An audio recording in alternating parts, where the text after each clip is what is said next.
Good afternoon, everyone.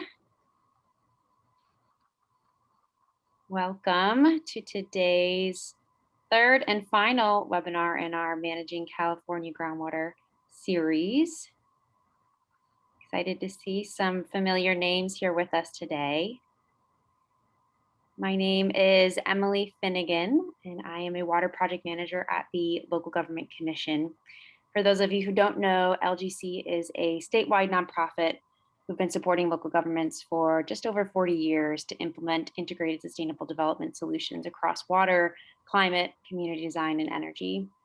As some of you may know, we've been hosting a number of webinars with Chris, Maven Austin, and Maven's Notebook on a number of topics related to groundwater planning and implementation of the Sustainable Groundwater Management Act. We're excited to host today's webinar in partnership with the Groundwater Leadership Forum as part of a three-part series to highlight key findings from the Leadership Forum's Groundwater Sustainability Plan review. Our first webinar about a month ago now focused on identifying interconnected surface waters and GDEs in groundwater planning. And our second webinar about 2 weeks ago highlighted tools and resources to support stakeholder engagement in drinking water needs. Today's session will round out our series to share guidance and resources on incorporating climate change and multi-benefit projects and management actions into GSPs. And before we kick things off, I just want to run through a few quick Zoom tips so that everyone can participate today. You are all automatically muted. We ask that you please use the Q&A function at the bottom of your Zoom panel to submit questions. You can upvote a question by clicking the thumbs up button below the question, and that'll help us prioritize which questions we ask our speakers. Today's session is recorded, as you likely saw, and we will be sharing the recording and all links to today's webinar on Maven's Notebook. And with that, I will turn things over to Chris Maven Austin, who is the thought leader behind both Maven's Notebook and the Groundwater Exchange, to share a little more about both. Chris? Thank you, Emily. Hello, everybody, and thank you for joining us today. My name is Chris Austin. I'm otherwise known as Maven, and I publish the California Water News website, Maven's Notebook, where you can always find the latest California water news and information. I also publish two other websites. The California Water Library is a free online repository of California water documents that have been curated from agency websites, NGOs, research and journal articles, and even some documents that have been scanned, especially for the library, that you won't find anywhere else on the web. The library has been online for several years now. Many documents were curated from the state agency website before they took a lot of those documents down for accessibility purposes. So the next time you're looking for a document, try the California Water Library at cawaterlibrary.net. My third website is the Groundwater Exchange, which is a website that collects and organizes resources for SIGMA implementation from DWR, the State Water Board, NGOs, and others. There are pages on projects and actions such as groundwater recharge, as well as pages on avoiding undesirable results, a video gallery, an intro to SIGMA page in both English and Spanish, and a free bi-weekly SIGMA implementation newsletter. I invite you to check it out at groundwaterexchange.org. And coming in the next couple of weeks, we are so close. We'll be launching a new main page that will better highlight the wealth of information contained on the website. So stay tuned, so close. So thank you for attending our webinar today, and I'll turn it now over to Susannah. Thank you so much, Chris, and thank you, Emily, as well, to LGC and to Maven's Notebook and Groundwater Exchange for hosting us here. My name is Susannah Sassman, and I am a project manager at Ag Innovations, where I serve on the facilitation team with Joseph McIntyre for the Groundwater Leadership Forum. Just want to tell you a little bit about this group. So the GLF, as it's often called, the Groundwater Leadership Forum, is a coalition of conservation, clean drinking water, and community development organizations and academic institutions that have been convened by the Water Foundation. And you can see all their logos listed here, and they've been working together for the past 3 years to support the successful implementation of SIGMA. And the organizations listed in the upper right corner, Clean Water Action, Union of Concerned Scientists, the Nature Conservancy, and Audubon, California, formed a subgroup within the GLF to review 31 GSPs that were submitted in 2020 in critically overdrafted basins. And they created an evaluation matrix to do this review that focused primarily on drinking water, climate change, stakeholder engagement, and ecosystem health. And with that review, or with that matrix, they created a review for these 31 GSPs and then a summary analysis of their findings, and are now offering these webinars to showcase the learnings from their analysis and to support 2022 basins in GSP development. You can find both the summary report that they created as well as the evaluation matrix they used for the review on the Groundwater Exchange website, and we'll put that link in the chat. And with that, I'll hand it back over to you, Emily. Excellent. Thank you, Susannah. And I will share that link momentarily. I do want to introduce our speakers. We don't have time to go into their full impressive bios, but I will paste them in the chat now. Again, our speakers will go all in succession with their presentations, and we'll hold time for Q&A at the end. So I encourage you to type your questions into that Q&A function as they are presenting, and we can get to those. So we have Pablo Ortiz with us, who is a climate and water scientist at the Union of Concerned Scientists. We're also joined by Samantha Arthur, who is the Working Lands Program Director at Audubon, California. And last but certainly not least, we have Ryan Luster here, the Senior Project Director from the Nature Conservancy, California. And with that, I'll turn things over to you, Pablo.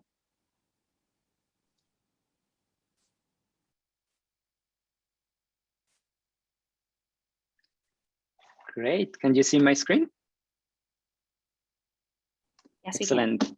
Thank you, Emily. Thank you, Chris. And thank you, Susannah. That was great. And congratulations, Chris, on almost getting this new website. I'm very excited about it. So we will start with the climate change side of things. And to talk about climate change, we first need to have clear what are some of the projections from climate change in water resources in California. And from multiple studies, we know that climate change is fundamentally transforming how, when, and where California receives precipitation. And some of these changes include more extreme precipitation, resulting in increased rainfall intensity and flooding, more frequent and severe droughts, because while projections show more intense rainfall events, on average, they show about the same yearly volume of precipitation, meaning that in a regular year, it will be roughly the same amount of water, but falling in shorter periods, and this makes the dry seasons longer. Loss of snowpack is another important element. As temperatures warm, we will see more precipitation falling as rain rather than snow. And ultimately, this reduces our snowpack, which in California is vital because it is this natural form of water storage in the mountains that melts during the spring, and it fills our reservoirs. And later we use that water mainly for irrigated agriculture. And all this means that reservoirs will fill sooner in the season, and the water will have to be released earlier in winter or in spring before that water is needed. And in summer, then farmers will likely have to rely even more heavily on groundwater. Also, as temperatures rise, we can expect increases in evaporation and evapotranspiration, reducing water supply and augmenting water demands. Sea level rise is another concern, affecting not only coastal communities and aquifers, but also communities and aquifers in the Delta. And lastly, our ecosystems are also threatened because we may see more pests, more diseases, changes in species composition. We will see more wildfires, as we have seen in the previous years. And also in our rivers, increased water temperatures may hurt native fish, especially salmonids. And all of these climate changes are either directly or indirectly related to groundwater. And that is why incorporating climate change projections into Sigma and into the GSPs is incredibly important. So starting with the water budgets are critical for water management because they help us understand historical conditions in terms of water availability, water demands, and water storage. And in a nutshell, and within a Sigma context, it is virtually impossible to assess if our water use is sustainable if we don't know how much water we have and how much water we are using. So now here I want to be very clear that in our review, we didn't look extensively at the quality of the water budgets, and we mostly focus on the part of how climate change was integrated in the projected water budgets. And also we look at other couple of components, which are the native vegetation and demands from managed wetlands. So we are happy to report that out of the 31 GSPs that we reviewed, only one GSP did not even make an effort to integrate climate change. Then water budgets have different components like precipitation, groundwater flow, surface water flow, and also some outputs like water demands and flows from one basin into a different basin. So we look at if the GSPs were incorporating climate change projection in their three main water budget components. And this is because depending on the basin you are, some of these components may play a smaller or a bigger role. And 1/3 of them did not include climate change projections in at least one of the three main water budget components. So most likely, this means that some of the GSPs are overestimating future water availability and therefore compromising the objective of reaching sustainability. Another concern is that 16 of the 31 GSPs that we reviewed did not consider multiple climate change scenarios. So half of them are not planning for extreme scenarios, which may have low probability, but high severity, and we should also be prepared for those events. Regarding native vegetation, again, only half of the plans consider it in their water budgets, and this may be a significant demand depending on the basin that you are. About wetlands, sadly, in California, over the past 150 years, we have been destroying our wetlands, and over 95% of the natural wetlands are already destroyed. So that made that this point didn't apply to all of the GSPs, but for those who did, only 5 of the 10 GSPs consider the water needs to conserve these fragile and vital ecosystems. And now the worst part of climate change is yet to come. So that means that the GSPs still have some time to incorporate better climate change planning in their update for 2025. So in summary, some of the components that we would like to see or that will make a successful integration of climate change into the GSP would be to clearly identify and include all water budget components, including native vegetation and wetlands. Also incorporate these climate change projections into all components. Look also at extremely wet and extremely dry scenarios to stress test the system. And lastly, consider climate change also into project and management actions. And I want to finish with this slide about the current drought conditions. This is April 1st of the first year of the drought in 2012. And this is roughly between June and July of the second year. Then we had it pretty bad for another 4 years or so. And even after one of the wettest year on record, we always had part of the state under abnormally dry conditions. Then 2020 was the first year of this drought, and this is at the beginning of June or July of this year. And this is to say that we were not seeing areas with exceptional drought at this time in the previous drought. And what we are seeing already in the second year didn't happen until the third year of the past drought. So while we may be better prepared for this drought, which is debatable, if things continue these trends, we will face way harsher conditions. Also, as you can see in this graph, dry periods are coming at a rate that doesn't allow us to recover, and we are becoming more vulnerable and less resilient against droughts. And I believe that most of the GSPs are not planning for these conditions, and these are the conditions that are likely coming in the future. So as there are higher demands and less water availability, we may use more groundwater. And with climate change, groundwater is only going to become more important and more relevant as it becomes a buffer, particularly during dry periods. So this drought is showing that actions are not being implemented fast enough, seeing the plethora of impacts that have been developing in the previous months. And that makes SIGMA implementation incredibly relevant, and it should happen with no delay. And if anything, try to accelerate that implementation of Sigma. And thank you so much. And with that, I'll pass it to you, Sammy. Thanks so much, Pablo. I'm going to talk a bit about the projects and management actions in GSPs and what we saw when we reviewed 31 GSPs in 2020. Like Susannah mentioned, our coalition of groundwater, drinking water advocates, and conservation groups reviewed these 31 plans. And when we looked at projects and management actions, particularly for the critically overdrafted basins, we were really wanting to see whether folks were serious about addressing overdraft. There was a strong emphasis from these GSPs on recharge projects, but to reach sustainability, it's really important to address that demand side and try to, ratchet down the overdraft. So we were looking at whether overdraft was addressed in the first 5 years. And we saw that in those 31 GSPs, a median of 10% of overdraft was addressed. So we were looking at in the projects what quantified amount of overdraft would be reached by those projects, would be addressed in those projects. And so we saw a median of 10% was addressed. 12 of the 31 GSPs that we looked at did not address any overdraft in their projects and management actions. And 7 GSPs planned to address over 50% of overdraft in their basin in the first 5 years of the plan. Next slide, Pablo.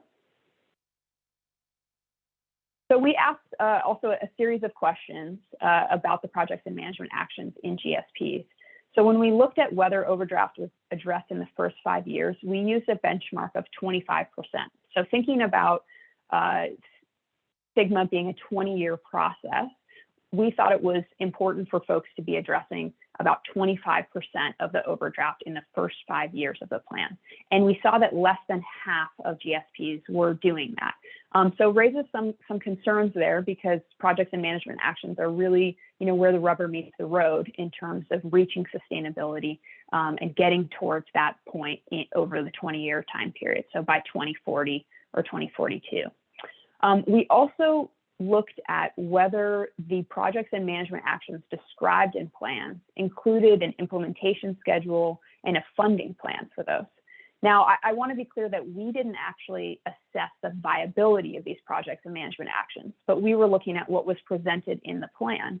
And so when there wasn't a implementation schedule, or at least a plan to get funding, not necessarily funding in hand, but a plan to get funding, that raised concerns about those projects and management actions being effective. So we saw here that less than half, so 14 of the 31 GSPs were including an implementation schedule and a funding plan. And then we also looked at whether folks were identifying potential impacts of their projects and management actions. In this case, we are very concerned about water quality and how projects and management actions could impact water quality. And so we saw that only a third of the GSPs that we looked at were identifying potential impacts to water quality in those management actions.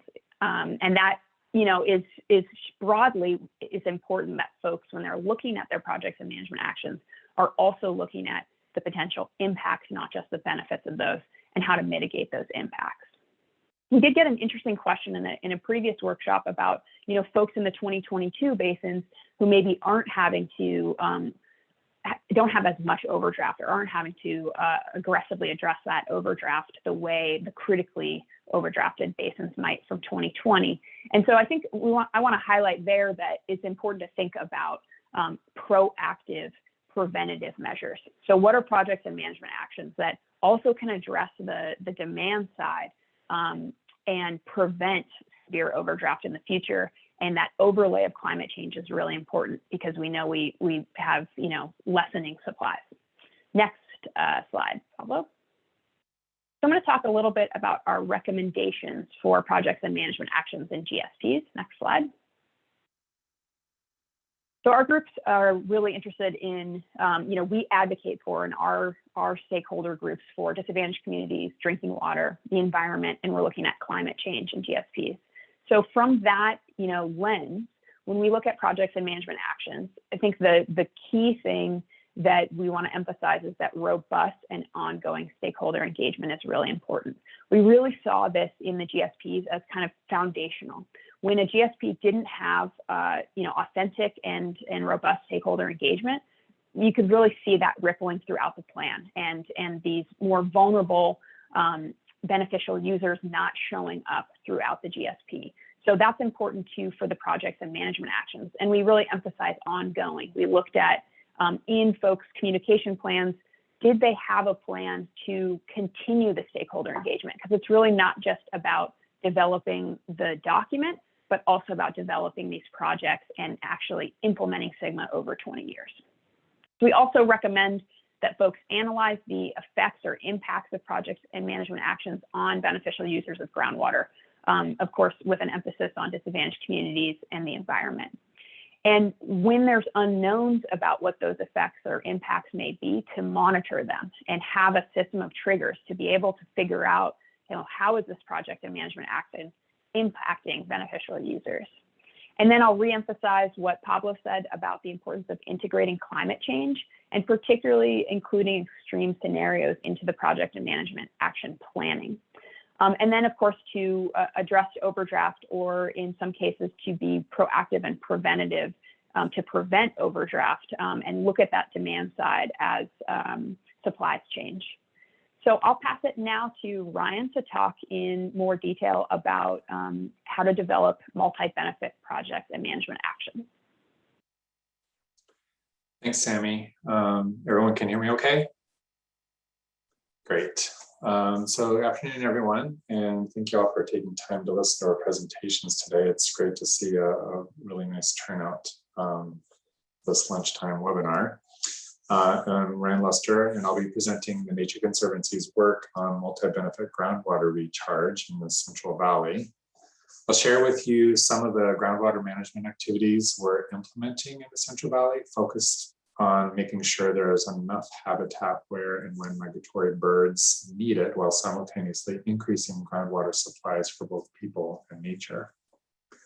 And then I'll leave you with some resources that I hope you can use as you plan your GSP development or revisions. Specifically, how to create and implement multi-benefit groundwater recharge projects as a project management action. Next slide, please. So I'll be talking a lot about shorebirds. So I want to make sure you have a good understanding of what these birds are. In the Central Valley, shorebirds is a group of birds that are generally associated with mudflats or shallow waters. These birds feed generally on invertebrates found in the mud, which they find by wading through the shallow water and probing with their bills into soft mud. But unlike waterfowl, such as ducks and geese, they generally do not swim and will avoid water that is so deep that they cannot stand up in. So the challenge shorebirds face is that their habitat has been greatly reduced, which is why programs that work with irrigated ag landowners to create temporary habitats at certain times of the year is critical to their survival. And we're all aware that groundwater is critical to providing water for multiple purposes in California. So using agricultural lands to recharge groundwater is going to be key to long-term sustainable groundwater management, particularly in the Central Valley. Next slide, please.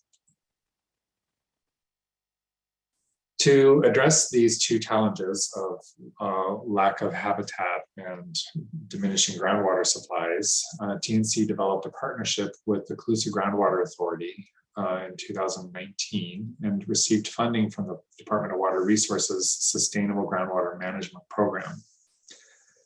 This project, which we call the Colusa Demonstration Project, had a couple goals. First, to demonstrate a feasible, cost-effective approach to on-farm multi-benefit recharge that can be administered by a GSA, and also to disseminate lessons learned through a replicable methodology for other GSAs to adopt. So over the past 3 years, we've successfully demonstrated that you can recharge groundwater and you can create temporary habitat for migratory shorebirds simultaneously, and that this can be done without having significant impacts to normal agricultural practices. Next slide, please. So our multi-benefit recharge projects are timed to deliver habitat during times of critical habitat shortfall. So in the fall, this is mid-July through September, and in the spring, it's mid-March through the end of April. These projects can be done on a variety of row crops, as long as the fields are relatively flat with no trees or vines or tall vegetation. And this is because birds need to clear, these particular birds, the migratory shorebirds, need a clear field of view so they can spot predators, which is why orchards won't work for this particular approach. We require at least 4 to 6 weeks of flooding on the field. This is because the best habitat occurs after a couple of weeks of flooding when invertebrates the birds eat have developed.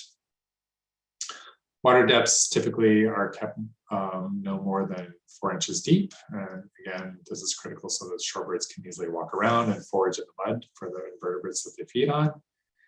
And for this particular program, we have covered all the program costs by participating growers. And this is not a cost match program at all. It's 100% covered by the funds that we have from Department of Water Resources and other private sources. Next slide, please. So one of the key takeaways from our work in Colusa County is that partnerships have been a key to the success of this program. One of the early lessons that we have learned on this project is that it would be difficult for a single entity to implement such a project on its own. And that's because we each, as we all know, we each bring a unique skill set and resources to implement a complicated project. And in this case, for example, DWR was the funding entity. The Nature Conservancy acted as a grant administrator and technical lead. The Colusa Groundwater Authority was the client for this methodology, but they also were pivotal in helping with local landowner outreach and general counseling to keep us grounded. Landowners obviously are participating, and they've shown a great willingness to take a chance and experiment with us on developing this innovative approach. Water districts such as GCID have been helping with identifying water sources and potential landowners for participation. And UC Davis is helping with monitoring the water quality, as well as helping us understand where exactly that infiltrated water is going. Next slide, please. So taking the lessons learned from our pilot project in Colusa County, we have developed a new resource titled Multi-Benefit Recharge Project Methodology for Inclusion in Groundwater Sustainability Plans. So this is a PDF that you can find here. I have up at the top, you have the URL, groundwaterresourcehub.org/Sigma tools. And then you see the red box that's outlining Sigma planning tools. You go there and you will find the PDF of this document. And so the intent of this document is to provide guidance to GSAs on how to incorporate multi-benefit groundwater recharge projects as the project management action in the GSPs. So you will find in that document, hopefully you will find that it is a step-by-step kind of guidance to show you how to do that. Also, in the document and at the same website, next slide, please, you will find another new resource called the Multi-Benefit Recharge Mapping Tool. So this is an interactive ArcGIS based mapping tool. And we developed this in partnership with Department of Water Resources. And the goal here is that we wanted to make available to GSAs and water managers this web mapping tool that can help GSAs identify suitable locations to implement multi-benefit projects. GSAs can use this tool to view individual factors relevant for siting multiple benefit recharge projects, such as crop types, suitable soils for recharge, groundwater levels, many other factors. It's a nice interactive way to, again, look at your local area to turn on the factors that you think are important for siting projects and see what pops up in terms of prioritization. Again, I'm showing the website, groundwaterresourcehub.org/Sigma tools, and you will find that web tool there. Next slide, please. Lastly, I'll briefly describe work we are doing in partnership with the Department of Water Resources to help pilot their Floodmar program in the Sacramento Valley. Many of you have likely heard of Floodmar, which is intended to be a water resource management strategy using high flows from or in anticipation of rainfall or snowmelt for managed aquifer recharge on ag lands, working landscapes, and natural managed lands. The goal of the Floodmar program is to enable water management agencies across the state to implement programs as a means to simultaneously reduce flood risk to local communities and recharge groundwater supplies. Next slide. So taking lessons learned from our Calusa project and marrying those with the ideals of Floodmar, in early 2020, TNC and DWR began a planning process to identify locations in the Sacramento Valley where we believe we can test out Floodmar concepts. Specifically, wanted to look at how we could include flood risk reduction, in addition to, again, creating temporary habitat for migratory shorebirds and recharging groundwater. And this has resulted in what we're calling the Sacramento Valley Floodmar Pilot Program. Through a process looking at the web map that I showed you a couple slides ago, we identified 4 GSAs in the Sacramento Valley that met our criteria, such as looking at suitable crop types, groundwater decline, sufficient areas suitable for recharge, etc. And these GSAs were the Yolo Subbasin Groundwater Agency, Calusa Groundwater Authority, Glen Groundwater Authority, and the Tehama County Flood Control and Water Conservation District. So we've been working with those 4 GSAs since late last fall to, again, educate them on how we might implement this program as a test together, and starting outreach with landowners to find places where we can actually do the work on the ground. So the Sac Valley Floodmar Pilot Program is really a great example of a private-public partnership where, in this case, TNC is providing private funding that we secured from the General Mills Corporation, and DWR is providing technical resources to develop and implement this innovative groundwater recharge approach, while the GSAs are helping with identifying areas for potential implementation. However, the drought, as we all know, has hampered our plans, many of our plans this year, and our ability, and so it's really hampered our ability to implement this program this year. So we're really focused on continuing our outreach to the GSAs and the landowners in anticipation of hopefully a better water year next year, so we can actually do this work on the ground. So that's the end of my presentation, and thank you all for listening. Excellent. Thank you, Ryan. And I believe that is the conclusion of your presentations. If everyone could please join me in thanking our excellent speakers. We're already receiving a lot of really great questions in the Q&A, and encourage folks to continue sharing those questions as we begin to go through. So the first question actually came for you, Pablo, as you were running through the GSPs that did and did not consider climate change scenarios. There was a question of how folks can identify which GSPs were reviewed as a part of this plan, and how do you know if your GSP falls into the category of concern? I'll pass that one to Sammy. Sure. So we looked at 31 GSPs of the 46 that were submitted in critically overdrafted basins. And first, what we did was submit comment letters to those GSAs in the draft phase. So, you know, our intent there was to provide constructive feedback for folks to be able to improve their GSPs for final submission to DWR. And then what we did is we provided comments on those 31 GSPs to DWR on the final ones. So all of those public comments are on the DWR website. If you go to the individual GSP pages, and go to the public comment section, you'll see our letters there. So the figures that we showed today, where it had, let's say 16 out of 31 didn't incorporate the 3 components of climate change. Those 16 you would find in the individual letters that we submitted. So if you have an interest in a particular basin or you're a GSA, you would have either received those letters directly or they're on the DWR website.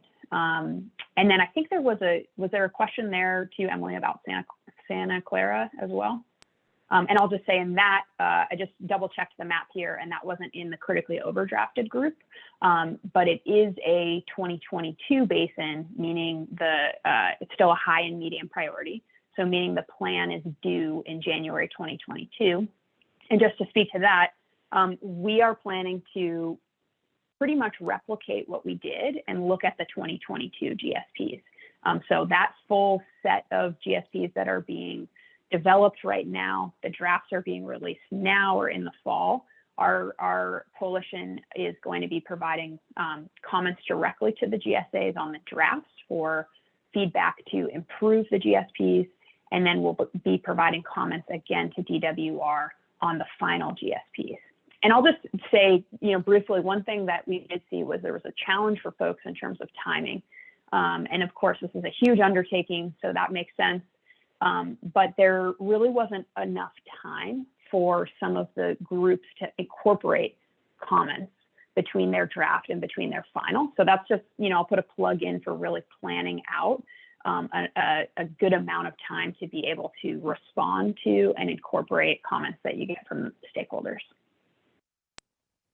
Yeah, that's a great point, Sammy. And just to underscore that this is a 20-year implementation process, and the purpose of this webinar series is to show you the wealth of tools and knowledge and resources that are here to support you in your groundwater planning efforts. I know that even if your plan did miss the mark or you are struggling with particular elements, we have a whole cohort of NGOs here who are here to support your efforts.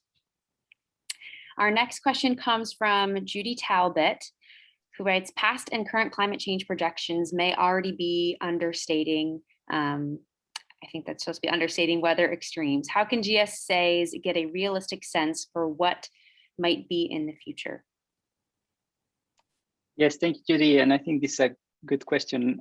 Probably you mean past and current climate.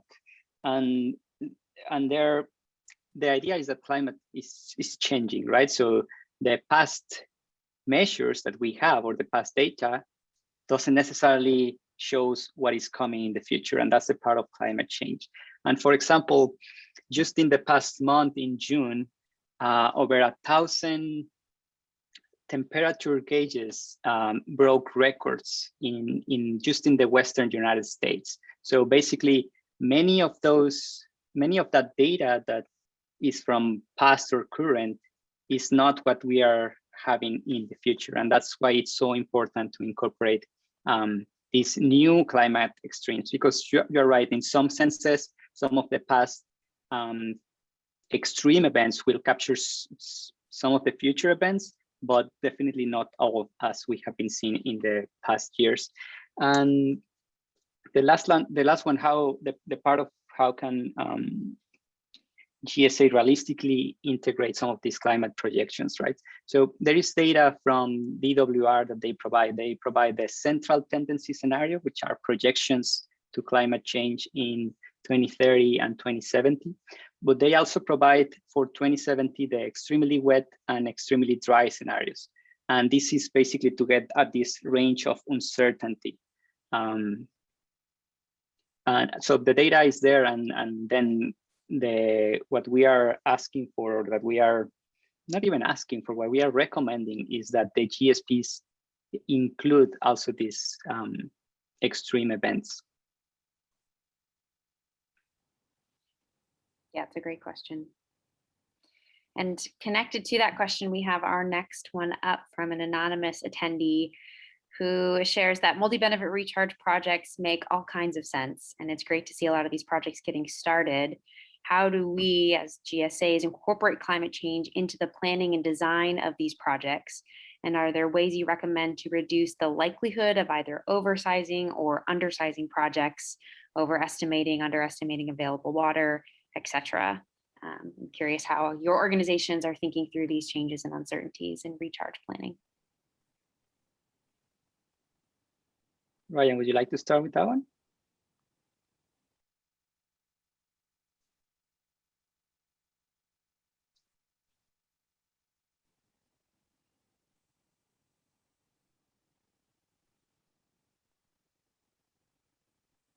Sorry, I got lost on a bunch of buttons all of a sudden.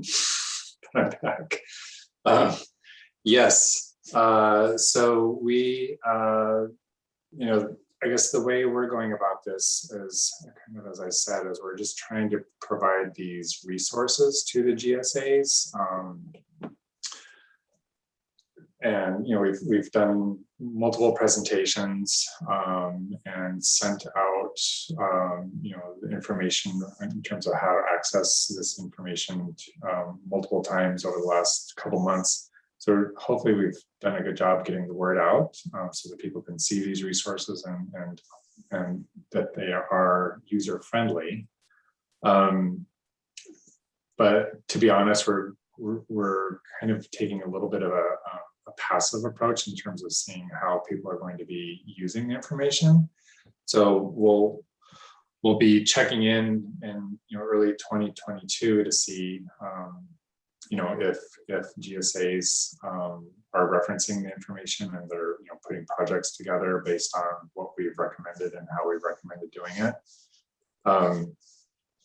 It's not the most satisfying way to go about that, but it's just, you know, kind of what we have in terms of what we're able to do in terms of the resources we have to track that. But aside from the 4 GSAs in the Sac Valley that I mentioned, again, we're really actively working with them. We may expand that number of GSAs who we're really working with closely next year. In the Sac Valley and the San Joaquin, we're just starting the process of trying to figure out how and who we might be talking to try and test out these concepts in the San Joaquin starting next year. So hopefully that answers the question. In the climate change part of how to integrate that into these projects, right? So it honestly would depend on the individual projects and what are their objectives. If part of their objectives is, for example, groundwater recharge, then it would be ideal to see what is the location and how much of the water comes, for example, from snowmelt. And then how snowmelt is likely to change due to climate change. Also, if we are having consideration of the water demands from native vegetation and wetlands, then how higher temperatures are likely to increase these water demands. And then we can start planning in that sense for climate change, but it will really depend on individual projects.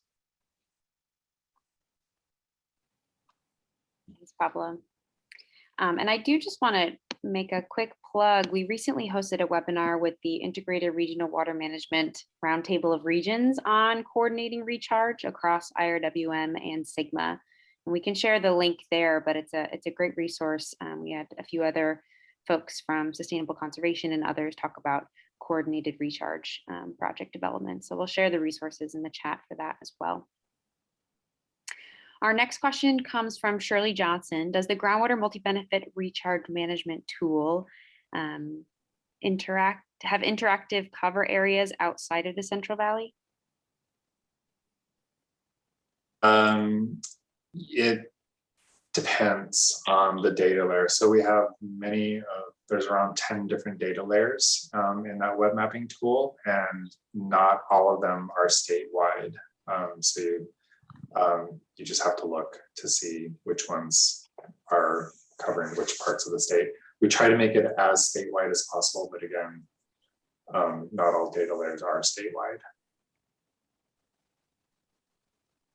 But I'd also add, you know, this is something it's not static by any means. We will be adding more layers and more data as it becomes available and trying to keep it updated. So, you know, if you go and look at it and you see it doesn't have something that's relevant to your particular geography, you know, maybe check back again in a few months or so. Thanks, Brian. Our next question comes from an anonymous attendee. And Sammy, I think you spoke to this, but maybe you could just reiterate if this group will be reviewing and commenting on all GSPs or just a number of GSPs. Yeah, good question. So we reviewed 31 of the 46 GSPs that were submitted in 2020, and we're right now working on reviewing the 2022 GSPs, and we plan to review all of them in this chunk, this 2022 group, which is all of the outstanding areas under SGMA.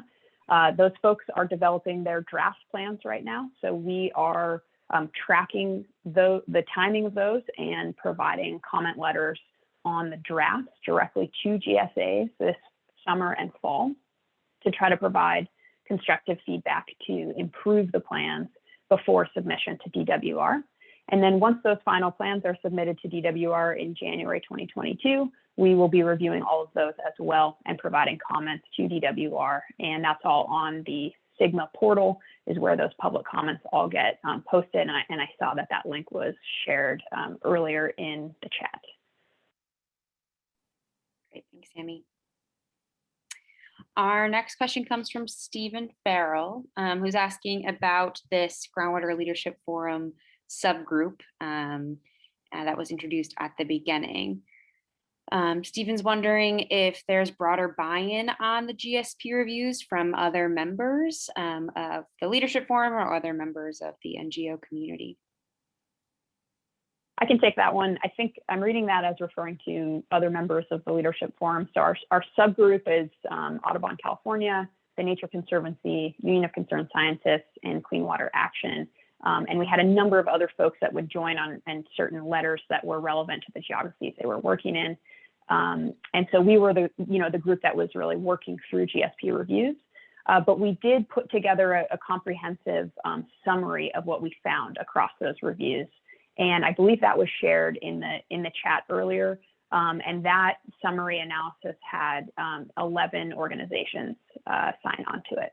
So pretty broad support in terms of, the underlying goal here is really for us to emphasize these, the need to include, consider, analyze impacts to these vulnerable beneficial users. So really what we're seeing is frequently the environment and drinking water users are not really integrated into the governance of GSAs. They may not be on boards, or sometimes there's not advisory groups that provides a good venue for folks to give that feedback on behalf of beneficial users. So that's really what we're emphasizing here is those more vulnerable beneficial users of groundwater.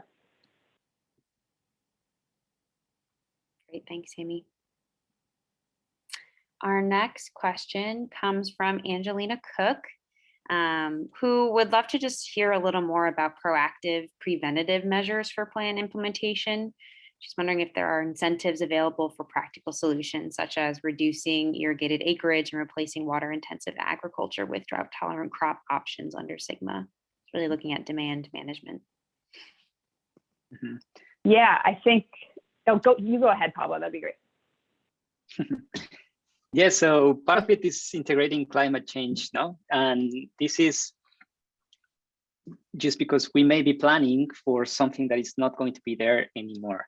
And I had another the incentives, no? I don't know if there are any incentives for the specific actions that you say, that is like reducing the acreage of irrigated agriculture or replacing to water-intensive agriculture, to less water-intensive agriculture. And those, honestly, we need to be thinking about those, because what I have been seeing is that the current mindset is, how do we get more water? What about desal? Can we bring water from another basin? Can we bring water from another state? Can we seed clouds so that we have more rain? And we really need to change that mindset to how do we use less water? How our water use and the water that we have in these different regions can be sustainable with the water that we have. So thank you, Angelina, for your question. And if you have any of more ideas like those, we would like to hear them. Yeah, and I'll just jump on that too and say, I think you came up with some great ideas in the question around incentives. But there's also the side of kind of oversight and, setting limits and enforcing that. So whether it's, well permits, but a way for GSAs to be ensuring that the use of groundwater doesn't exceed the sustainable yield. So that's, what we're seeing in areas of severe overdraft is where they're having to kind of pull back from that, right? And that's implementing fees, implementing caps and allocations to get to a point of sustainability. So I think that oversight is really important. And then I think the other thing I'll just mention is having really a monitoring process, a system of triggers where you really know what is happening and where are we getting issues? Are there hotspot areas, and how do we, figure that out and manage that quickly? Yeah, it's a great point. And there's a whole section in the evaluation about monitoring networks. I encourage you all to look at that. Got a few more questions from the chat, but if folks do have more questions, feel free to continue sharing them in the Q&A or in the chat here. Did you find any plans in your evaluation that identified funding for projects and management actions? Is that something that you looked at in your review? Yeah, so we looked at whether plans were identifying a plan for funding and an implementation schedule. And so what we frequently saw was when folks were doing that well, they identified, a grant funding source that maybe they were going to pursue, like, let's say, DWR's funding for projects and management actions. They're funding for SGMA implementation from Prop 1.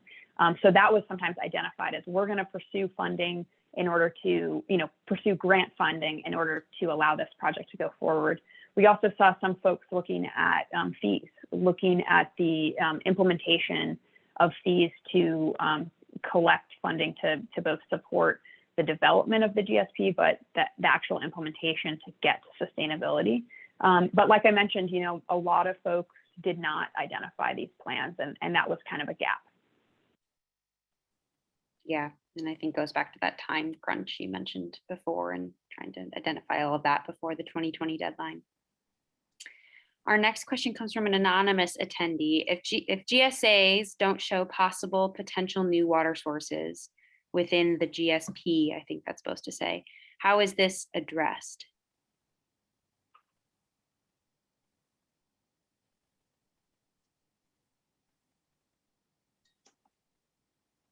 I'm not sure I'm understanding that question, Emily.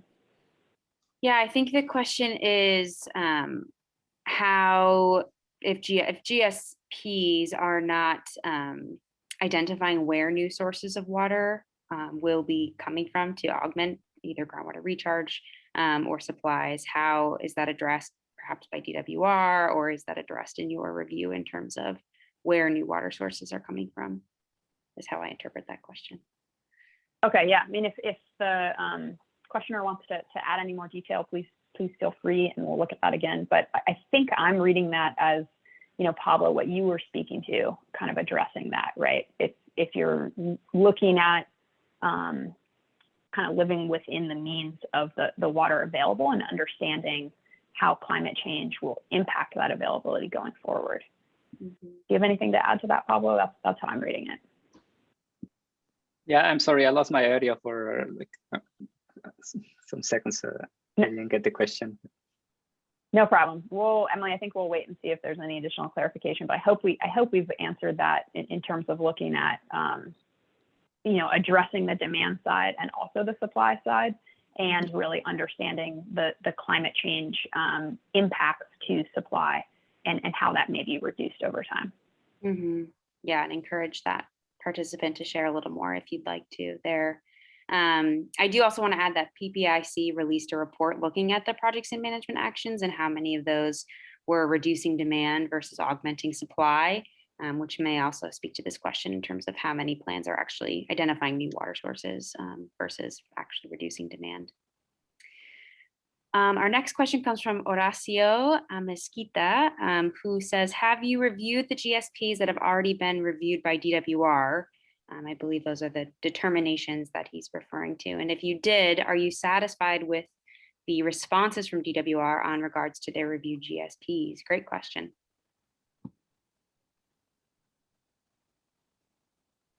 That is a great question. So there have just been 4 determinations from DWR, and we have been looking at those and really understanding how we're going to look at all of their determinations in comparison to the plans that we reviewed. I think so far we did see a couple of approvals that in our comment letters based on the beneficial users that we're looking at the environment, disadvantaged communities, drinking water, and of course the consideration of climate change. We recommended that some of those GSPs be deemed incomplete and go back to have the 6-month time period to go back to make some specific improvements around those issues. So I think we did see a difference there in their determinations versus what we had put in our comment letters, but also did see DWR really highlighting some areas of improvement for the 5-year updates that I think really reflect some of the issues that we're talking about today. So I think we'll have more to say on it as we see more determinations from DWR. But thanks for that question. Absolutely. And I think we've got one more question and then we can wrap up. This question is coming from the chat. Does your analysis look at how quickly basins are addressing overdraft in terms of the kind of time frame within the 20-year implementation period? Yeah, so we looked at, in our minds, we thought it was important for folks to be addressing overdraft in the early part of the planning phase and not waiting till year 15 to get to sustainability for year 20. Although there are different pathways that folks can take, I think it's really important that folks are addressing that early. So the question we asked was, are folks addressing overdraft in the first 5 years? And we were looking at whether they were addressing at least 25% of the overdraft in their specific basin in the first 5 years. And we found that most were not. I think it was, what did I say earlier, about a third, I think, that were doing that. 13 out of the 31 GSPs address at least part of overdraft in the first 5 years. Yeah, thanks, Pablo. Nice. Okay, we're getting lots of great questions and I don't think we'll have time to get to them all, but we can try to track them and see if we can include them in our follow-up. Let's try to squeeze in one more. Was there any difference in where GSAs were located and how well they addressed protecting the environment and drinking water needs for communities? Good question. I would say in the 2020 plans, I don't think there was a geographic connection. I think the main connection we saw was, did folks have that foundation of stakeholder engagement? You know, were they working directly with these vulnerable communities? Were they working directly with disadvantaged communities or environmental representatives? And were they included in the governance structure of their GSA and advisory bodies? I think that was really the main pattern. Yeah, I would agree with that. Okay, we've got 2 more questions here. I will track them and see if we can add them to our follow-up email because we are at time and I want to honor our speakers' time and busy schedules. Thank you to Pablo, Samantha, and Ryan for your time and answering these questions in what I can't believe it's only been 60 minutes. It feels like we squeezed in a lot in that hour. As I mentioned, this webinar was recorded and all of the resources links we've shared in the chat and mentioned, we will be sharing with you all and adding to the website link that I shared in the chat. And with that, thank you all and have a great rest of your day. Happy Monday. Yes, thank you, everyone. Thank you. Thanks Thank all. you.